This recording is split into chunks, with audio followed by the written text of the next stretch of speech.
इस वीडियो में हम अधिगम स्थानांतरण के बारे में पढ़ेंगे। अधिगम स्थानांतरण का सामान्य अर्थ क्या है? किसी विषय को सीखने से उपलब्ध होने वाले ज्ञान या किसी प्रकार का अभ्यास करने से प्राप्त होने वाले शिक्षण का दूसरी स्थिति में प्रयोग करना ही अधिगम स्थानांतरण है। अधिगम स्थानांतरण का उदाहरण क्या है? जैसे बालक विद्यालय में अंग्रेजी पढ़ना सीखता है और बड़ा होने पर दूसरों से बातचीत या पत्र व्यवहार करने में उसका प्रयोग करता है, तो ये हुआ अधिगम स्थानांतरण। हम विद्यालय में जोड़, गुना, भाग आदि सीखते हैं और उस ज्ञान का प्रयोग बाजार में चीजें खरीदते समय करते हैं। ये भी अधिगम स्थानांतरण हुआ, यानी एक स्थिति में सीखे हुए ज्ञान को दूसरी स्थिति में प्रयोग करना, ये अधिगम स्थानांतरण है। क्रो एंड क्रो ने अधिगम स्थानांतरण की परिभाषा दी है और उन्होंने कहा है कि सीखने के एक क्षेत्र में प्राप्त होने वाले ज्ञान या कुशलताओं का सोचने, अनुभव करने या कार्य करने की आदतों का सीखने के दूसरे क्षेत्र में प्रयोग करना अधिगम का स्थानांतरण कहलाता है। अधिगम का स्थानांतरण उद्देश्यपूर्ण क्रिया है। इस स्थानांतरण में समायोजन में सहायता मिलती है, सूझ या अंतर्दृष्टि का विकास होता है। इस क्रिया में पहले से सीखे हुए ज्ञान तथा कौशल का अन्य परिस्थितियों में प्रयोग किया जाता है।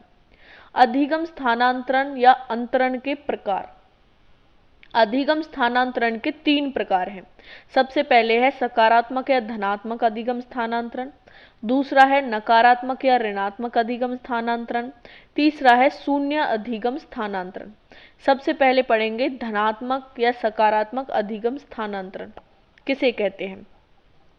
एक स्थिति में सीखा गया ज्ञान दूसरी स्थिति में सहायक होता है, वहां पर धनात्मक अधिगम स्थानांतरण होता है। इसमें एक स्थिति में सीखना दूसरी स्थिति में सीखने को सुगम बना देता है। एक स्थिति का सीखना दूसरी स्थिति के सीखने को सुगम बना देता है। जैसे ढोलक बजाना सीख लेने पर तबला बजाना सीखना आसान हो जाता है, तो इसे कहेंगे धनात्मक अधिगम स्थानांतरण। धनात्मक अधिगम स्थानांतरण के 3 प्रकार हैं। सबसे पहला है क्षैतिज अधिगम अंतरण, ऊर्ध्व अधिगम अंतरण और द्विपार्श्वीय अधिगम अंतरण। सबसे पहले क्षैतिज अधिगम अंतरण। एक स्थिति में सीखा गया ज्ञान उसी के समान स्थिति में उपयोग में आ जाए, उसे कहते हैं क्षैतिज अधिगम अंतरण। जैसे गणित के सरल जोड़ के बाद हासिल के जोड़ करना। दूसरा है ऊर्ध्व अधिगम अंतरण, जब एक विषय का ज्ञान दूसरे विषय में प्रयोग किया जा सके, उसे कहते हैं ऊर्ध्व अधिगम अंतरण। जैसे बीज गणित का ज्ञान रेखा गणित में प्रयोग करना। द्विपार्श्वीय अधिगम अंतरण, जब बाएं भाग का ज्ञान शरीर के दाएं भाग में स्थानांतरित हो जाता है, तो उसे कहते हैं द्विपार्श्वीय अधिगम अंतरण। जैसे दाएं हाथ के बाद बाएं हाथ से लिखना, यानी दाएं हाथ से लिखना और उसके बाद बाएं हाथ से भी लिखना सीख जाना, तो उसे कहते हैं द्विपार्श्वीय अधिगम अंतरण। दूसरा प्रकार है अधिगम स्थानांतरण का नकारात्मक या ऋणात्मक अधिगम स्थानांतरण। जब एक स्थिति में सीखा गया ज्ञान दूसरी स्थिति में काम ना आए, तो उसे नकारात्मक स्थानांतरण कहते हैं। या फिर जब एक स्थिति में सीखा गया ज्ञान नए ज्ञान की सीखने में बाधा उत्पन्न करता हो, उसे नकारात्मक स्थानांतरण कहते हैं। जैसे संस्कृत भाषा सीखने के बाद इंग्लिश भाषा का सीखना, संस्कृत भाषा सीखने के बाद इंग्लिश भाषा का सीखना, यानी संस्कृत भाषा इंग्लिश भाषा सीखने में काम में नहीं आएगी या बाधा भी उत्पन्न कर सकती है, तो इसलिए इसे कहेंगे नकारात्मक अधिगम स्थानांतरण। तीसरा प्रकार है शून्य अधिगम स्थानांतरण।